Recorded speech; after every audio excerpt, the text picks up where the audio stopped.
Are you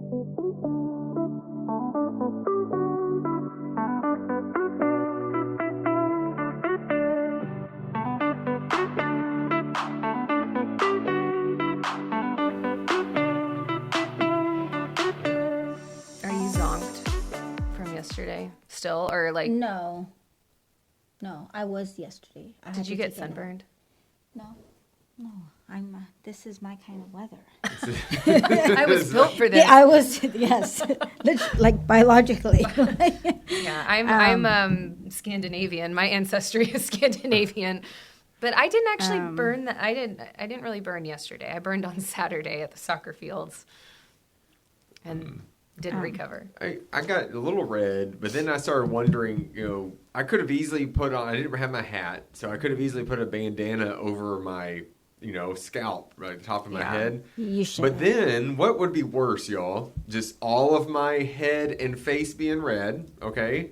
Or having a clear line of a white head, top of my head, and then a red face. Which one would be more annoying to see? The question is, do you wear sunblock?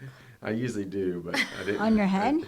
When I'm out, I would. Okay. Or I always wear my hat. I feel like if your head was all red, that would be less distracting than like a clear line, like a. Yeah. Maybe you need to wear those hats that, not like the ones that extend. Mm-hmm. Oh, I do. I have one. Not too big of one. I have one, and Sable, I wear it when I go for walks and all that, and it's very. According to Sable, is very unflattering. It's not the most attractive looking thing. But I'm like, well, I'm being protected from the sun.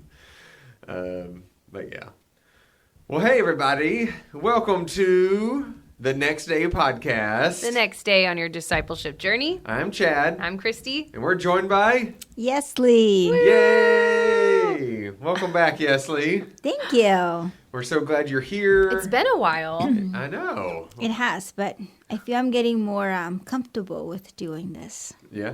Sometimes it is just scheduling because you have a lot going on. You oversee a lot of different things, and so sometimes we're like, Yesly, join the podcast, and she's like, I don't have time. No time. No time. But because Christy and I just don't have anything. Yeah, we have nothing. And so Yeah, we don't oversee anything. We're just here, just the podcast.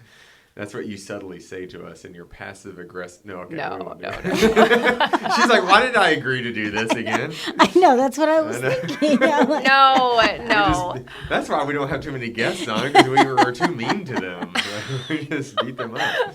No, you do oversee a lot. So there's a lot of times that you between being a mom of 3 and all of the ministry, it's like, I'm just glad that we have you on this holy week of all weeks, Well, this is the podcast where we're going to be talking about the sermons, and what a Sunday it was. We're going to be talking about what, we're in Holy Week now. So that was Palm Sunday yesterday, Palm Sunday, and it was, there's a lot happening. So we're going to be talking about the sermons as we talk about Palm Sunday.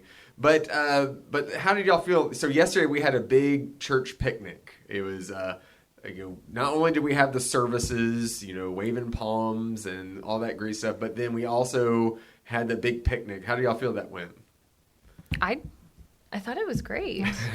I mean, that's what we were referring to about the sunburns, by the way. If you're a listener and you don't know what we're talking about, it wasn't that we were in church and just happened to get sunburned. The sun comes during out worship. at the right time. Yeah, right through the window. Yeah. But no, I thought it was really lovely. We were talking about it this morning, and just the I always think that like a picnic, egg hunt, springtime festival kind of thing is always just so like beautiful and colorful, and the temperature, that's probably as good as we're going to get for this time of year in Texas. Like, that was really nice. It was still warm. It got a little warm when you were out in the sun, but it was still like a nice breeze, and it was still really nice. But it was cool just to see all the people, like not just families with young children to do egg hunts, but it was just like all age groups. Yeah. It was fun. Yeah. And so we had some sandwiches, chips, and some snacks, including my favorite, Famous Amos cookies. That's our sponsor for today. Famous Amos cookies. When you need a good snack, get Famous Amos. But we had that. We did egg hunts for all the children, which when we say egg hunt, it was just more egg pickup. Because there was no hiding, because we're out in a big field, and there's no trees, no bushes, or anything like that. So it's just pick them up. Yeah, I know. We're going to make a big mess out here, and kids, you got to clean it yeah. up. But the surprise is there's something in it for you. That must be Some melted chocolate for you. that must be the difference between where you grow up, because I didn't never realize right now when you said the egg hunt.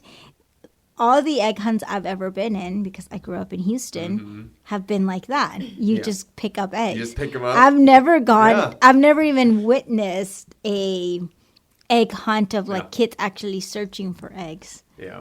Well, that's actually going to be the icebreaker I wanted to get into is like, what are some Easter memories of your childhood? Like, what are some traditions y'all had? What are some things y'all did? And so... Yes, so you were talking about you would go to some of these egg hunt places and it's just out in the grass and that's it? Yes, because I think we lack space. But so growing up as a Hispanic person, I never understood a lot of the traditions because nobody could explain, right? Like Easter egg hunts, that's not what are a you talking about? It's so obvious. It's so obvious. It's not a Latin thing. Like we don't have the Easter bunny or like the egg hunt. And so I would do them because they were fun, but I didn't actually understand what I was doing. It's in the Bible. Just read it.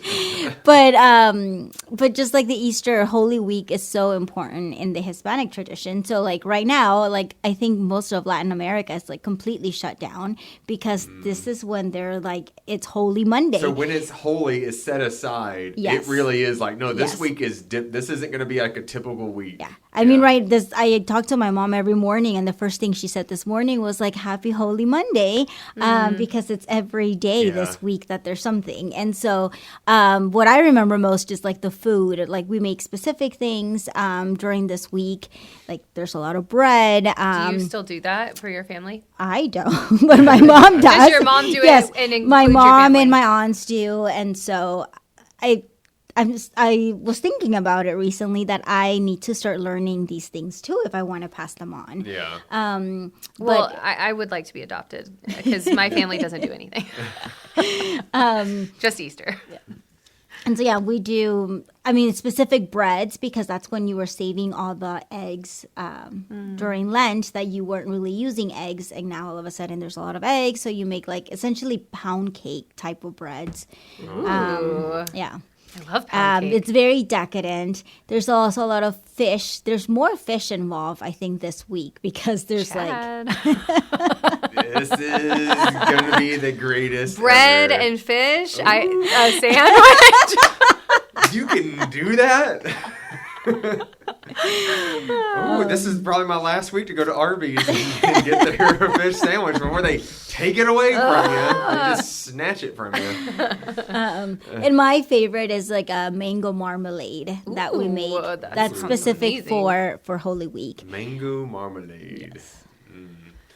Well, that's cool. So that's kind of what y'all would typically do. Christy, what about you? What about childhood and Easter? I know you couldn't watch any TV shows or movies over anything Easter. So what else would you? I don't think that. I'm trying to think. I'm like, I don't think there was any programs that we watched that were Eastery, except for like, we did watch like the Jesus movie. I can't remember what it was called. I just called it the Jesus movie. Yeah. Growing up, and it was very.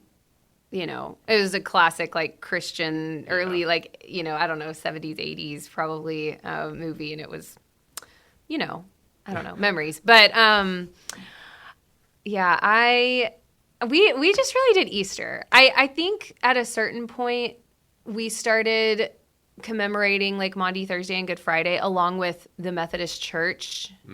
I just don't remember doing that when we were younger. Like, I don't know if the Methodist Church has always... I wasn't until college that I really started hearing about Maundy Thursday, and I don't know I don't know if I just wasn't paying attention. Well, sort of like or Ash if it was Wednesday. like, I don't know what it was. I think the Methodist Church didn't always do Ash Wednesday either. It was They sort didn't. of... It all changed in the 90s. Okay, So it yeah. is very new. Yeah, I think it... Because I don't really remember it being...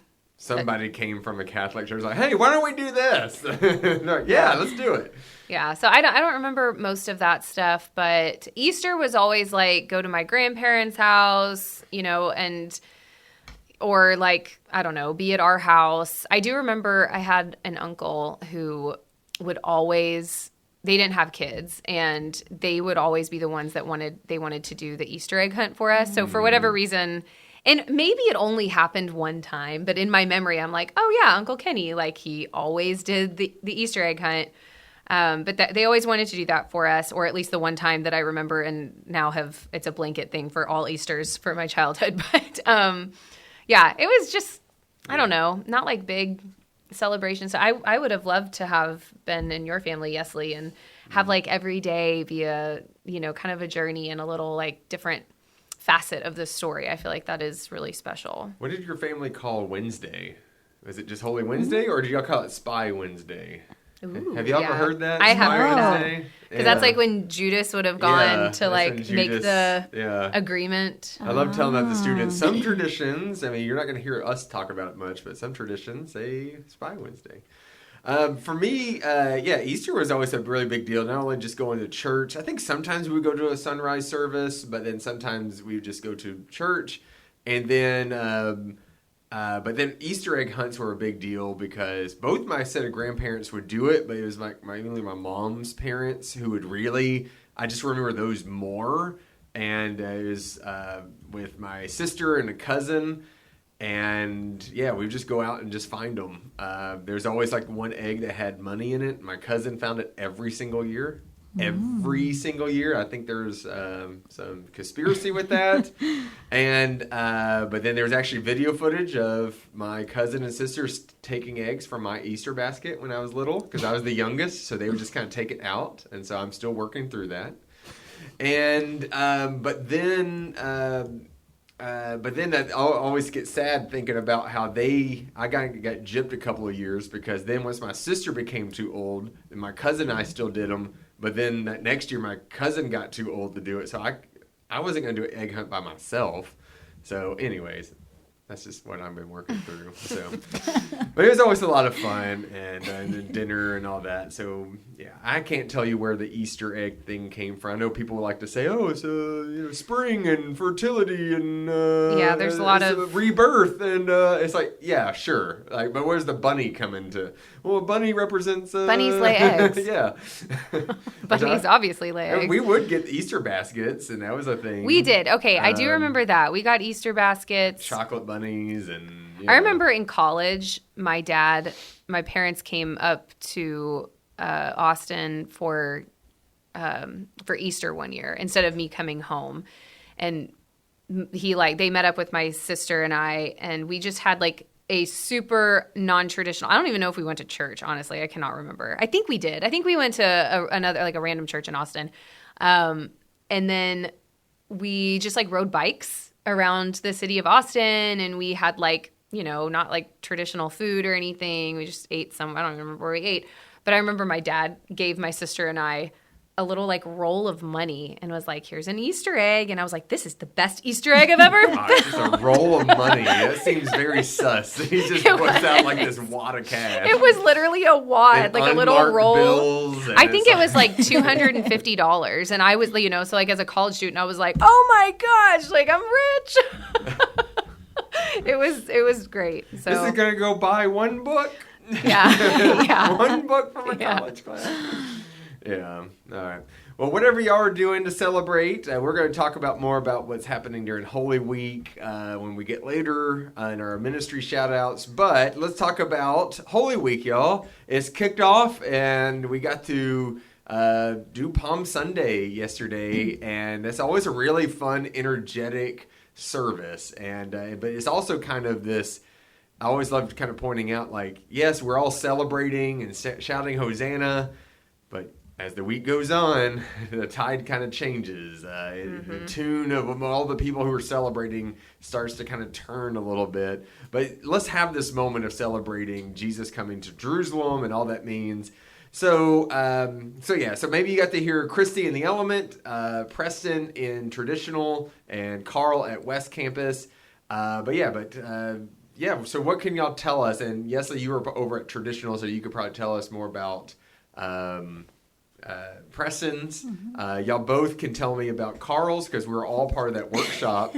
And no, I can't. so we do things where on Thursdays, one pastor, sometimes we'll have two or something, like we'll do their sermon for each other, and we hear it, we give some notes and feedback. So Carl was doing his. Yesli came in maybe about 3/4, a little over halfway of Carl being done. Christy came in the last 2 sentences of it, and then somehow Christy had a lot of notes from him too. She's like, oh, well, I like this, and it's like, Christy, you didn't hear anything. I didn't hear anything. I was just making assumptions based on the content. I know the scripture. Yeah. I was like, maybe if this is where you were going with this, you could do it like this. Yeah. We just like to give each other feedback, and you take some and you leave some on the platter. Yeah. Well, I'll get things started with it, like with Carl, because maybe this tied into some of our the other ones. But I really loved Carl. He had a good opening story about how he went to a grocery store, and I forgot exactly why he was there, but he was just there, and he was sitting down, and then this lady came in and was like talking with him, and she started talking about. Like her experience working in the grocery store and all this, and Carl was just listening and being like, oh, this is really cool. Yeah, that's really nice. And then it turns out like she thought this was the interview and he was like the manager of the store. And he was like trying to think of like, oh shoot, like she thinks I work here. And like she thinks this is like a job interview.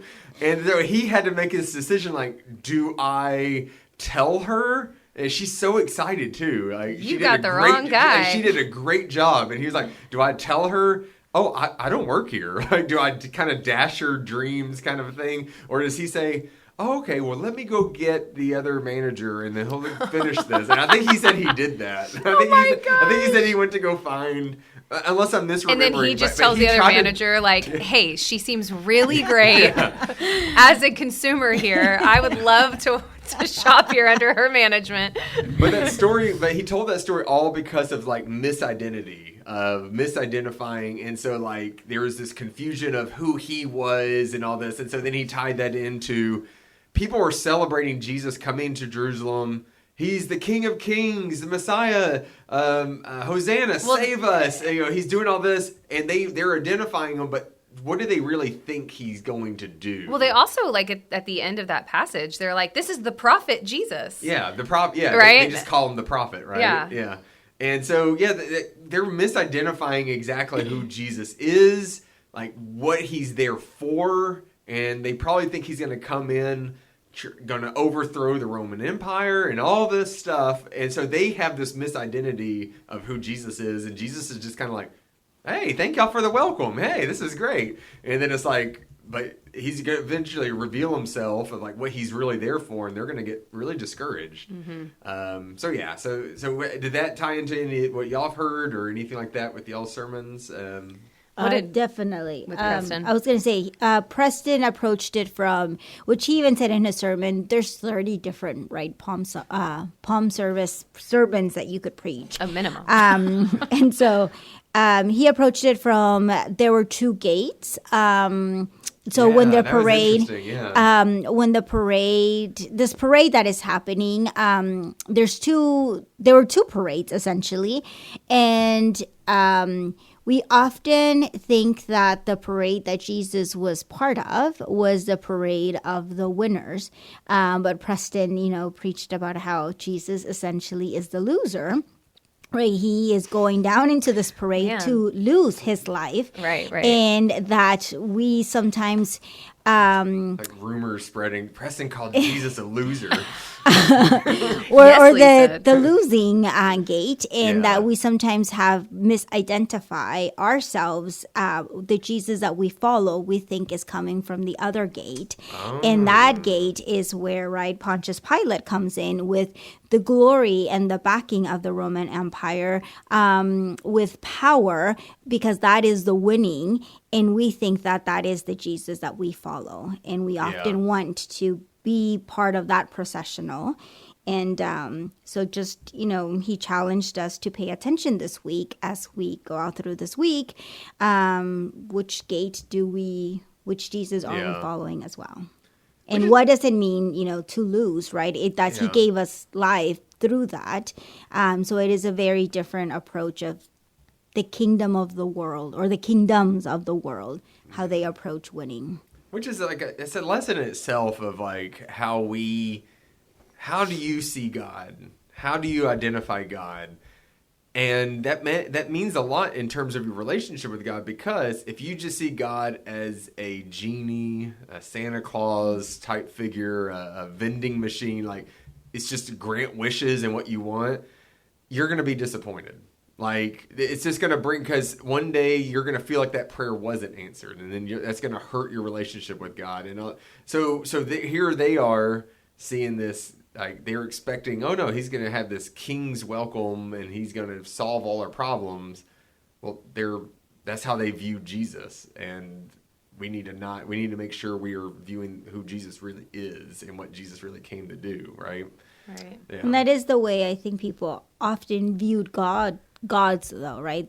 Pagan gods was if I do this for this god, this god will then grant me this desire or wish. And so I think it's natural for humans to want to do that. Which, how many people back, I don't know, I'm sure it happened. People lost their faith in their pagan gods, I guess. I don't know, because surely things didn't happen how they thought it was supposed to. Well, I guess that's why you had so many gods, because then... well, I'm going to make this god now. I'm going to make this. It's just constantly making new, Yeah, for sure.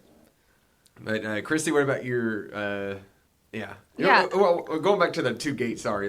That Carl brought that up too, and I thought that was interesting. I always knew there was this correlation of a king's welcome coming to the city. I never thought about two different gates. And then I, eventually learned, is this a tradition of if they come in on a horse, it means they're coming in, if a king comes in on a horse, it shows that they're willing to fight and they're coming in strong. But if a king demonstrating their power. But kings would come in on a donkey on occasions to show peace. Is that a thing? I think Christy mentioned it. Yes, I did mention that. So, in first century Israel, and actually all through the Old Testament, this is just sort of a cultural thing that you would see happen in this area of the world, is if a king was coming into a city to visit the city, to have a meeting or whatever, for any reason, if they were not coming in force, they would ride a donkey oftentimes. And that was just sort of that's not the war horse. They are riding on a donkey to symbolize and just kind of call off the guard, hey, I'm coming in peace. This is just so Caesar, just here to talk. Caesar could ride into a place on a donkey, right? That would have been, Is that just that in that time, or is that a Jewish tradition? It's just in that area, I guess. I think in that area of the world, because it would be into other kingdoms and nations. So if it's interesting that they would ever do that. You think they just always want to be strong? No, we're always coming in on a war horse or something Yeah, it was. Well, see, and that's if they're coming to overtake, right? It just is it sort of gave a different kind of message as they came into a city to say hey, I'm coming in peace. Sometimes this would be. If there were ally, kind of kingdoms and things like that, that's how they would come into cities. I mean, that makes sense, right? They're allied. And I think here in the story, it's another reminder of they're not allies. These people are suppressed, which is why they're shouting Hosanna. Right. Save us. Yes. Save us. Right. Yeah.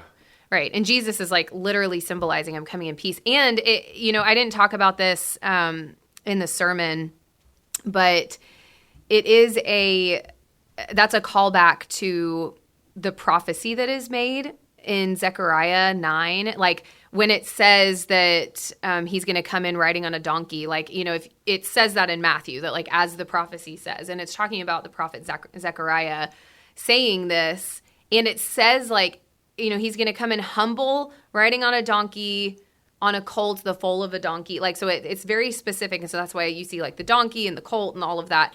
But it says that the battle bow shall be cut off, right? So it's in verse 10 of Zechariah 9. It says, he will cut off the chariot from Ephraim and the war horse from Jerusalem, and the battle bow shall be cut off, and he shall command peace to the nations. His dominion shall be from sea to sea and from the river to the ends of the earth. So it's like his command from sea to sea and to the ends of the earth is peace. Like that is that is what this Messiah is coming to do for the whole world, right? But it's like, you see this tension in the story of Palm Sunday where it's like people want peace by means of war. Yeah. Like they want their peace, and they want it peace, but kill our enemy. Right. And then that way we can have our peace. Right. Right. Peace by their, by what they understand, like by is their the standards. avenue. And also for their benefit. Right. Not for... No, we want our enemy in pieces. Yeah. That's what we mean by peace. Yeah. Yes. No, I mean, truly. Like, they want the war horse. Yeah. And so it's like they're, Jesus is riding in on a donkey. And I feel like all of that almost just gets overlooked. Like, I mean, I think there is, like, the awareness of the prophecy of, like, oh, yes. But, like, the reason, like, the peace aspect... I don't know. Like it just, I feel like they're thinking this is the avenue to peace, right? Is through war and overtaking our other nations like we always used to in the glory days, and kind of thinking like this is the Messiah that we've been waiting for, is this like warrior king kind of Messiah. Again, how we are so similar to that crowd, right? Because I think we are so blinded sometimes by the things we want that we cannot actually see the things in front of us, right? Because we don't have the eyes to see them. Because and the thing that we don't see the whole picture a lot of times, right? Like we don't. What Jesus was coming to do was to save them, but like just in such a deeper way. It wasn't in this like surface level.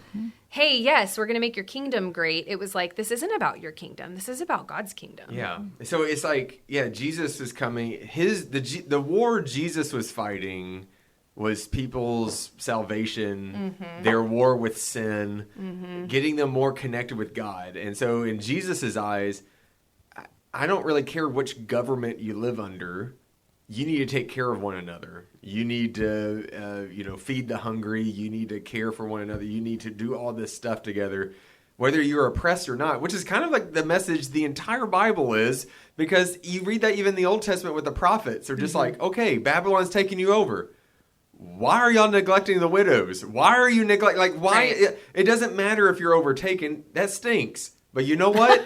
You need to keep doing this. And also, like, the reason why also is because of, like, this sin problem, first of all. Like, that's the number one thing, right? The overtaking of kingdoms is just, like, generally a sin problem. We want power. We want recognition. We want, all these things, the riches, the glory, the fame. And it's like, all of that really has this root in this sin problem. But, like, also, when they've taken their eyes off of God, right? When they've been like, we're going to build our kingdom, we're going to be mighty and powerful, then they start to be like, we don't need God, right? You just get to that kind of mentality. And so like, this is, kind of a callback to this where, it's like that this never worked. There was never this like rise to power and glory that is going to solve the root issue. And at the end of the day, if we don't solve the root issue, you are not, your kingdom is going to fall and fail. And, the kingdom that matters is the kingdom of God. Like if you're not in it for the kingdom of God, then like, well, there's a real big problem there. Right. So, it kind of brings all of that stuff back. I talked about, termites, which I just thought I was like, Carl, and I should have told Carl, his parasitic worms. I should have been like, hey, I'm talking about termites. Yeah, but termites aren't like inside you and like doing. Well, let me tell you stuff. something. Let me tell you something. So I actually wrote this. I had a really hard time writing this sermon for some reason, like finding it, not the like biblical content, but like a story. I was like, what what am I don't know. I went through so many different iterations of like how I would connect to this. For whatever reason, landed on termite damage in homes, like a restoration. As one does. Yeah, a renovation project, because, it's like Israel was wanting this renovation project to make them, like, look really good, but ultimately it was, like, a deeper healing they needed. So it's like fixing up a house and making it look really good, but it has, like, deep termite damage, and, like, ultimately the house is going to collapse if you don't take care of the root problem. So it's, made sense, all went together. Paint over it. But as I was writing this, I literally deleted this sentence because I was like talking about how Justin and I really love to do renovation projects. And, and I was like going to say, thankfully, we've never encountered anything that was like really dramatic when we've done these renovation projects in our homes. And then I was like, I'm going to delete this sentence. Not that I'm like superstitious, but it just feels like an invitation to the universe. Because you are renovating your kitchen? Because we're renovating our kitchen. So no joke. Last night, we had been seeing these ants in our house, and like these big ants. And we didn't like think a whole lot of them. Turns out it's carpenter ants, which do insane damage to your house. And we have like an infestation in our attic that we discovered literally yesterday. And I was like, Justin, I just preached about termites. What is this? So, TBD on how that's all going to go. Gosh. But just paint over it. It's fine. Yeah, just paint over it. But yeah, so it's like you got to ignore the actual problem that's happening. We know. I mean, again, you have to get to the root issue, which is sin. And I think the Palm Sunday story begs the question of like, the people, as they are waving these palm branches and they're shouting Hosanna and they want to be saved, they have a very specific way they're wanting to be saved. They have plans. They have these expectations. It's what the zealot would have wanted. Right. It's what Judas probably ultimately wanted. Oh, ultimately, yeah, for sure. So, like, you have this question, though. Palm Sunday sort of becomes like this mirror because, like you said, Yesley, it's like we're not different from this. We do this all the time. We want to be saved by the means that we get to, that we select, the way we want to be saved. And, Palm Sunday is this reminder of, the people were laying down palm branches and coats and creating this pathway is kind of how I'm looking at it. Like they're just like, here, go this way with the story, but not laying down their plans and saying like, hey, Jesus, you're Lord. Mm-hmm. You know better because your will. Yeah, your will. It wasn't that, right? It was not that statement. They had totally a direction they were wanting this to all go. And ultimately, you see through Holy Week that it doesn't really go the direction they want it to go, but it still feels like Israel is kind of like creating this pathway, right? They take Jesus to the cross, and God works through that for our good. It's like it's really a beautiful, story ultimately. But like we have this opportunity during Holy Week to ask ourselves what, who are we in this story? And are we laying down a pathway that we want Jesus to go? Jesus, go this. I need this. So come this way. Right. Or are we laying ourselves down for Jesus to create new pathways in our life? Mm-hmm. Right. And that's just kind of where we leave the story. It's kind of where we leave the question and we see where it goes. Yeah. No, and it's really good. And as we keep going and we start learning more as we go, we celebrate all these different parts we'll talk about here in a minute. It just kind of, just something about like how quickly the crowd turns. Yeah. From shouting Hosanna to shouting Crucify. Mm-hmm. Like, man, like it's crazy to think of that. And we didn't talk about it yesterday, but like, it's just, I love the reminder of like our cyclical calendar in the year and all of that. But like these palm branches that we were waving and saying like, save us, right? Like are burned on Ash Wednesday. Yeah. It becomes our ashes for Ash Wednesday and our remembrance of like, oh, we need saving. Like we need saving because we are butt dust. We are butt dust. Is this the last time we're going to be able to say it this season? I think so. I think that was the last time.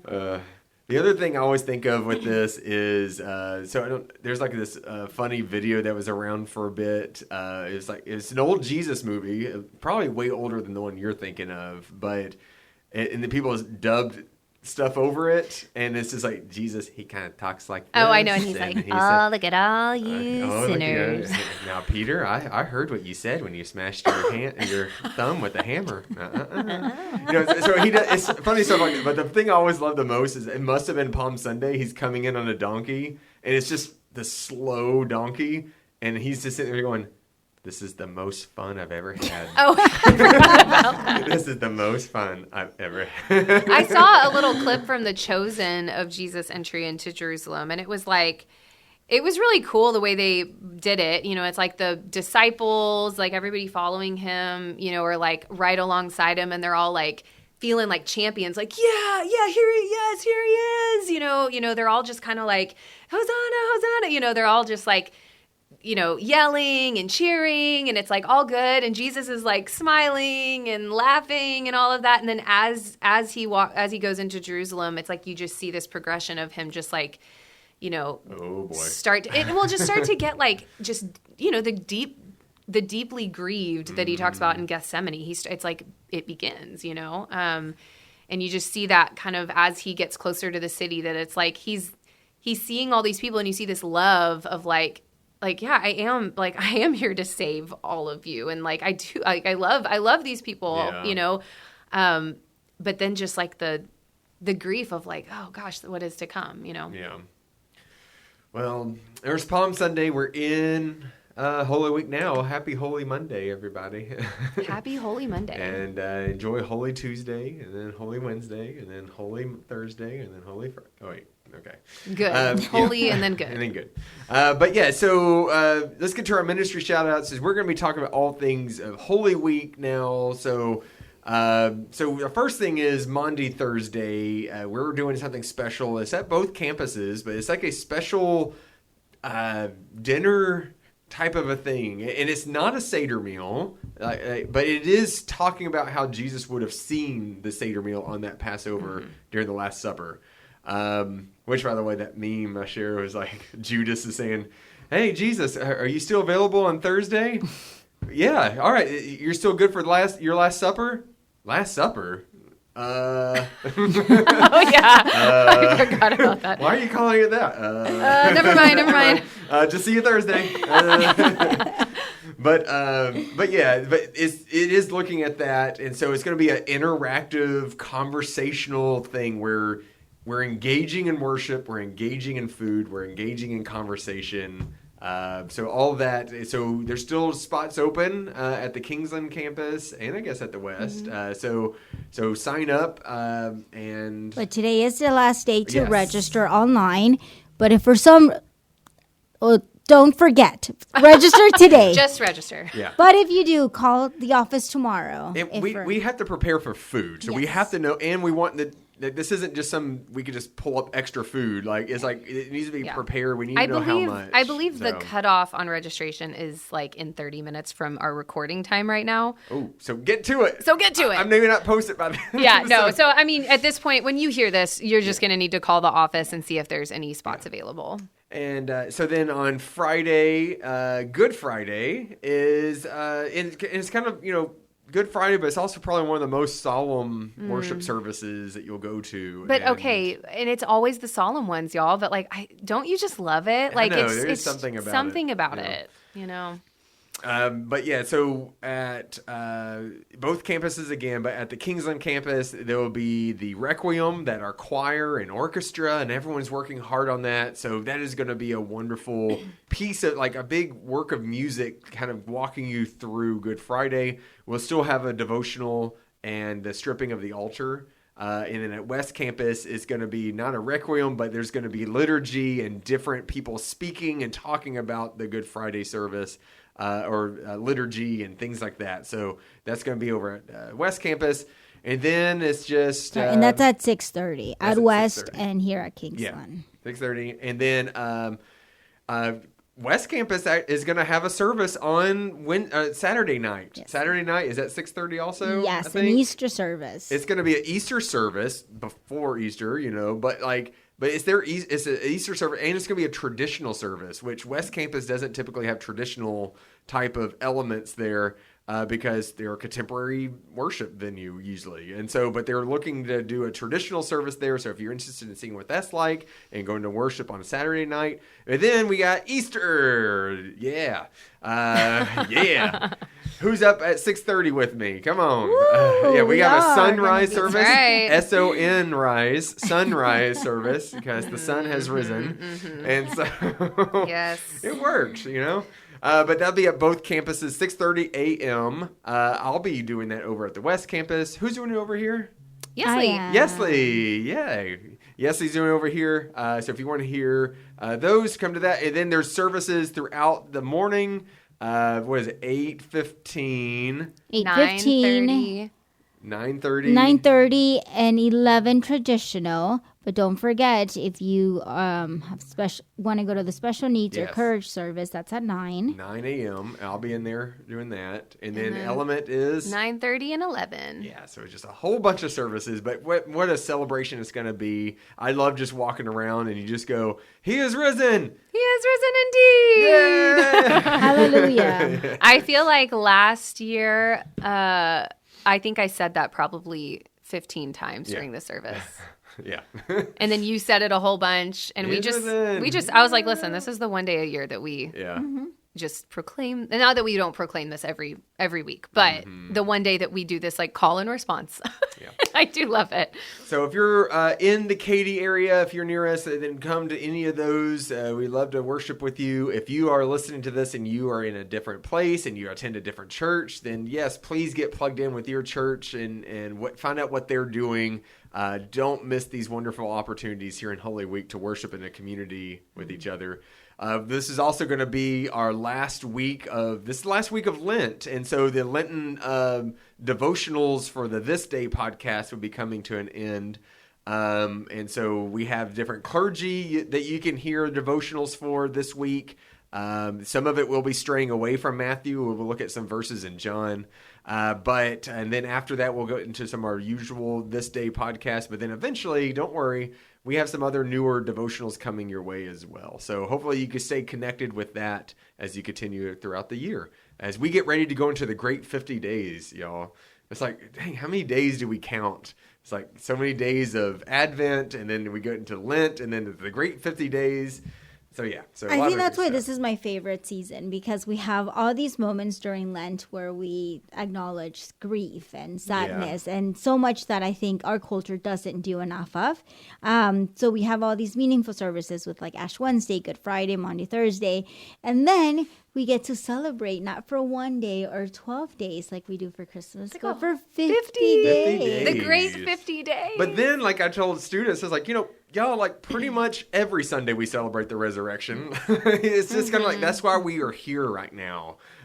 So it is just a really cool thing that we could do. So, but yeah, and then we'll be getting into a new sermon series as we talk about Get Your Acts Together. All right. Well, we probably will not be doing an episode of this next week because we're going to be so tired from Easter, and then we're off that Monday because we're so tired from the busy morning. But we will be seeing you soon here on the Next Day podcast. See you next time. Bye. Say bye, Ashley. Say bye-bye.